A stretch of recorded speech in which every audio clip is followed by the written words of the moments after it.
Welcome to Vermont Artists and Authors, where we interview great storytellers and artists from the amazing Green Mountain State. I'm your host, Barney Smith of Storycomic.com, and we're honored to have with us the nationally acclaimed illustrator and celebrated poet, and the revered coordinator of the Words Out Loud Fall Reading Series, Mary Elder Jacobsen. How's it going, Mary? Good, and I maybe you can say national, since I have family in other states that love me. The book just was released April 9th, correct? Yeah. Stonechat? Yep. This isn't the first time you've been published, but this is Right. actually your first own. My first book of poems. Yeah. Yes. Okay. Yeah. This is your first book of poems. Period, with my own name on it. Yeah. Right. But you've had a lot of your poems already in periodicals and other publications, but as we said, this is the first time you've actually had it with your name on it and everything. Yeah. I'm very curious on the title, Stonechat. What's the meaning behind that? So Stonechat is a bird, an old world bird, and it was apparently named for the way that its call sounded like stones being knocked together or pebbles falling or something like that. And so I wrote a poem called Stonechat, and it kind of came about. I think one of the things you're interested in is kind of like people's creative processes or something. And I love the dictionary, and I was once writing a poem and trying to decide which word to use for stone or pebble, or and I thought, well, what's the difference? And so I was looking these words up in the dictionary just to kind of help nudge me one way or another. And my eye fell on Stonechat, right near stone. And then when I read the little thing that said named for the way that its call sounds like, I thought, who named that bird? And so I left whatever poem I was working on and started thinking about who was this person who named the Stonechat. And it was kind of I don't know, I guess it was a sort of pivotal moment with the poem, because I started to make up a story about the person who named the Stonechat, and I realized partway through creating it that the character was a man, like I was crediting a man with naming the bird, and I thought, wow, why am I doing this? And so I went back, and it's a woman. So in my poem, it's a woman who names the Stonechat. Really? And where's the bird native to? Well, the old world, so Europe, Africa, Asia, not. All right. And it's yeah, you can look up videos and hear it doing its thing. So it's not something I've ever seen before. Just what made you decide to actually have the title of your book of poems, Stonechat? I think it's a cool word, and that there's the title poem is a female who is, you could say, finding her voice, or like being empowered and naming something. And it seemed appropriate for like me, a woman, having a collection of my words that I've written down.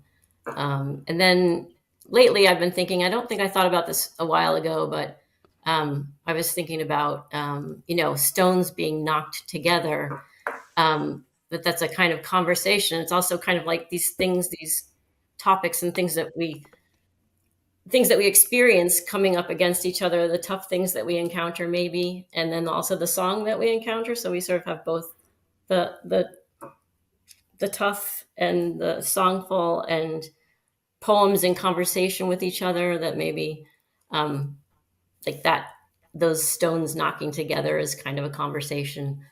Like you say, it almost kind of celebrates hard conversations that you would have.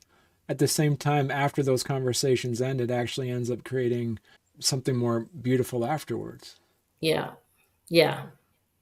As we said, this was the first book you've actually published with all your poems, but you've been writing poems for a very long time. What was the impetus for you to finally decide to get a book published? Well, it's not easy to get a book published. And I have, I don't think I ever focused on having a book in a way. I just was writing poems. But then when I did start thinking about having a book, I would submit a manuscript, and I might become a finalist, or I just got rejected. Um, and it's often a very anonymous enterprise these days. And I'm like so fortunate. I was submitting a manuscript, and I won't say that this was exactly that manuscript, because I think this became something after Rootstock Publishing decided to publish my book. But I owe it to Samantha Colber, the publisher. A year ago, she asked me if she could see my manuscript, and I didn't think she was serious. And she was. So that's how it began. She got in touch with me, and it was, I feel so fortunate. It was really wonderful, because she's a human being who I know, and she's local, and she's in Montpelier, and she owns this local, and so it feels like it couldn't have been more right in the end. Mm. So that's how it And finally came to be. I mean, I've sort of been submitting for a while now, but it never manifested into a book. how did you curate which poems were going to be in the book, and which ones did you want to put in, but you're like, it doesn't really kind of fit right now? Um, in some ways, that was hard, because I do have a lot of different kinds of voices going on, um, and so I really looked at, like, I tried to look at what is my best work, like what am I Mm. most proud of, and what is hopefully not going to make me cringe in 5 years, or and then um, I have a very good, well, the first woman that I ever studied with, Elizabeth Spires, um, I'm still in touch with her, and I sent her my manuscript, and she picked out a few that she said, I think you could take out a few of these. And she gave me great feedback in that way. And it was mostly what I had sent her, but it was good to have her pick out a few of the small poems that I then took out.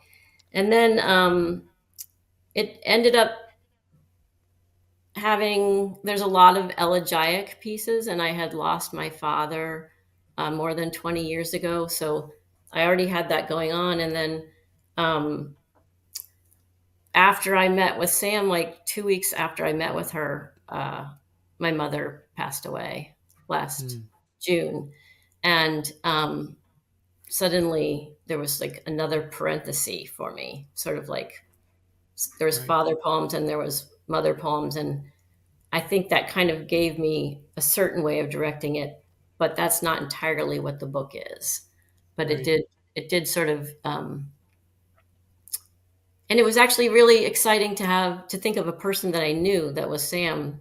Once I had a real person that I was then arranging this with in mind, that she would be reading it, that made it feel different too. The poems that you kind of picked, did they have to fit a certain theme, or did they fit a certain rhythm was more important to make sure that was the aim Yeah, of the book? it was more about not that I don't actually read I don't read poetry books from front to back cover usually myself. I sort of just dabble and kind of just Right. take it.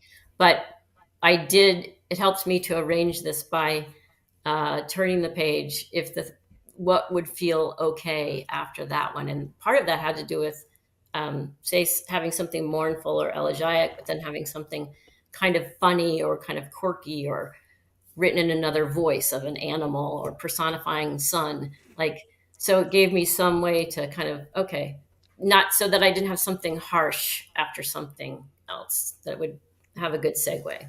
And what would you say also would be, say, like the audience for this book as well? Well, that's a good question. I mean, I hope that I believe that the poems have a lot of universal human experience, um, impact, even though the particulars might be of my life, but I think they speak to, our life experience, family relationships, life and death. So you mentioned earlier that you yourself, who reads poetry, you don't read front to back. So how important was it for you as the author of it to have your poems in a certain order? From the publishing perspective and the editing perspective, how important was that for Rootstock to put the poems in a sequential order like that? So the sequence was important to me, in Okay. curating it and how it, and including, I have quotes up at the front, and sort of how each poem would follow the next one. Um, and But the great thing about Sam at Rootstock, it was very easy to, she respected my choice. And then at the end, I had like three brand new poems that I wanted to add, and after what I'd kind of sent in, and she had good suggestions about, oh, this one might fit nicely after that one, or this one might be good at the end because it has such and such, and your first one has such and such, and like the last one has dark and light, and the first one has dark and light in a different way. No, no pushback or anything. Oh Just yeah. For those that might be in a similar situation where they have a nice collection of poetry, but they're kind of hesitant to wanting to get it published, so they might submit some to, some magazines or periodicals. What would be advice that you would give to them that how to get a book of poetry published? Well, let's see. One person gave advice on poetry, and anyway, I don't know how to explain this, but they recommended, to try to think of it a chapbook, like write in the size of a chapbook and sort of establish that, and then maybe you could end up having three sort of chapbook sized sections that could then become the whole book. And I know for me, just in terms of submissions, you have to develop a tough skin, and just not take it personally when you get rejected. And every time something comes back is an opportunity to look at it again and revise it. I had a friend once, she was surprised when I said I always revise poems after they come back, but it's not completely true. But a lot of the time when it comes back, because it takes 6 months or a year to come back or something, and you look at it differently with fresh eyes, and you're like, you know what, actually that line could be better. And I think getting out and getting to know people, I think that's important. Um, Hmm.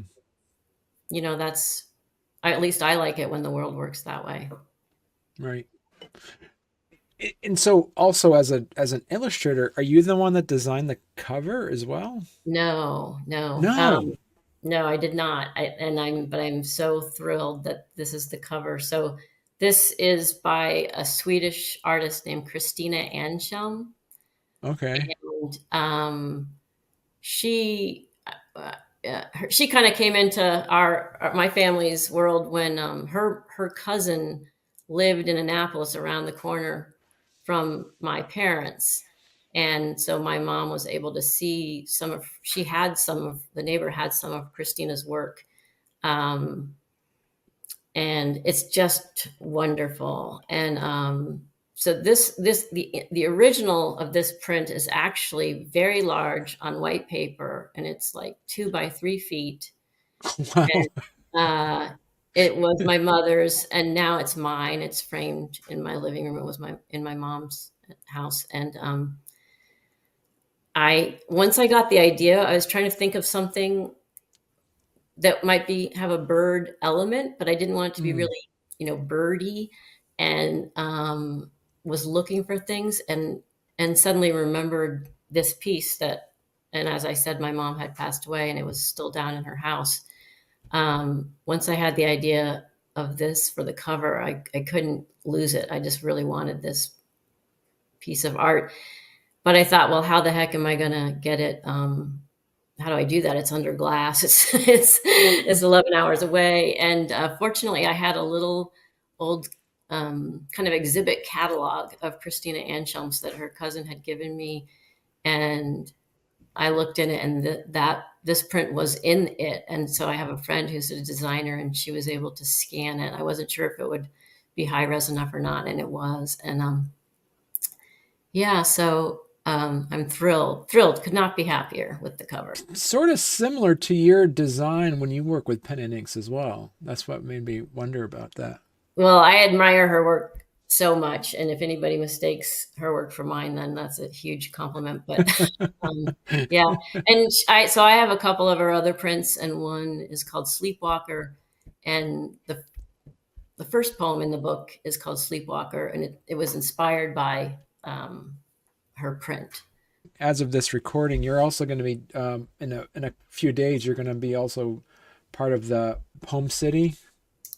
Yes, I'm reading on Saturday, the 13th, so just in a few days, with two other. It's sort of a debut rootstock author poetry reading, and it's myself and Amy Allen and Kim Ward, who both have Okay. books out from Rootstock. So the three of us are going to be reading at 12:30 at the Kellogg Hubbard Library.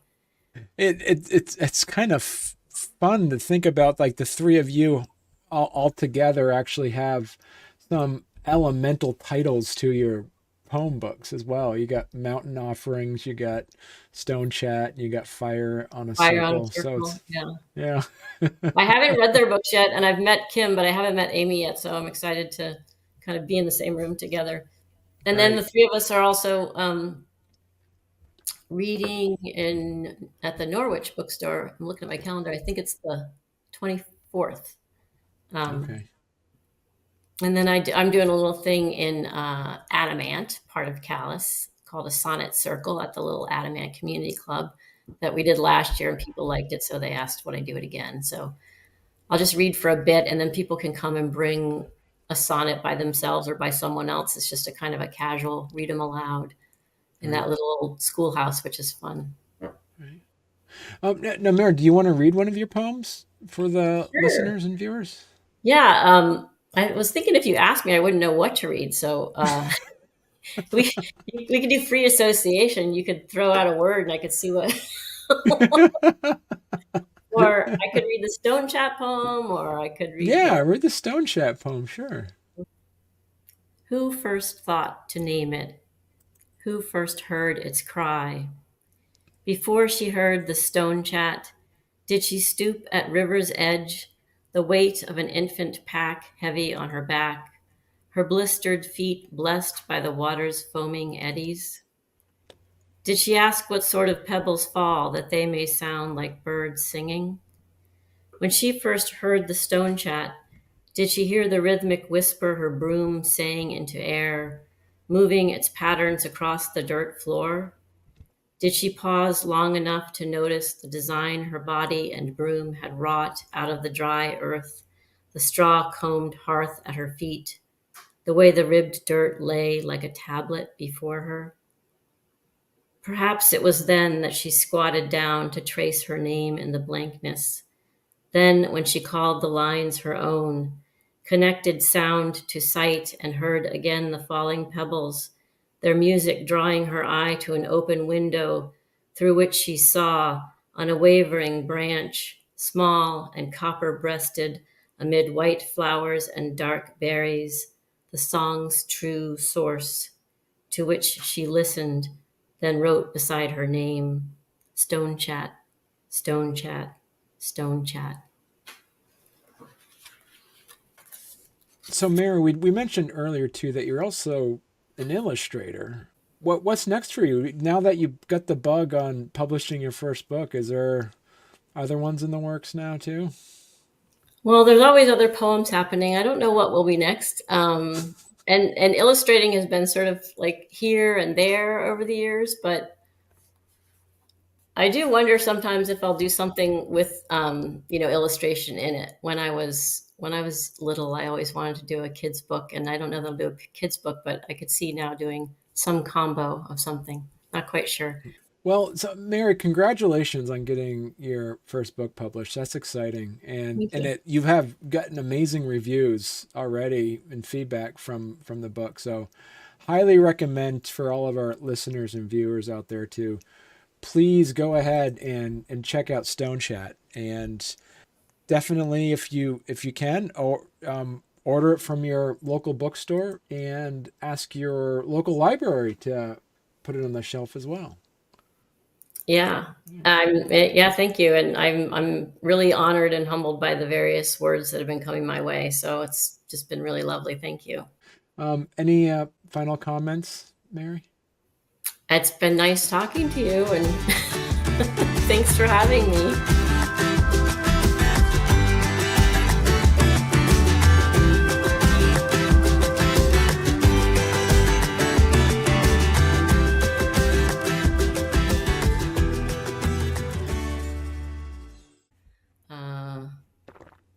So, yeah. And then what would you, so 'cause you did mention as well as that you yourself as a reader of poetry, you don't read front to back, because of that. Hang on, let me time. I'm gonna take my watch is ding. Did you hear it? Did you hear the ding? I did hear you. All right, I gotta take that on. All right, what time? 13. This is the best part about it. See, Mary, I can just edit it, and then the ding will disappear in the final. You won't even see it.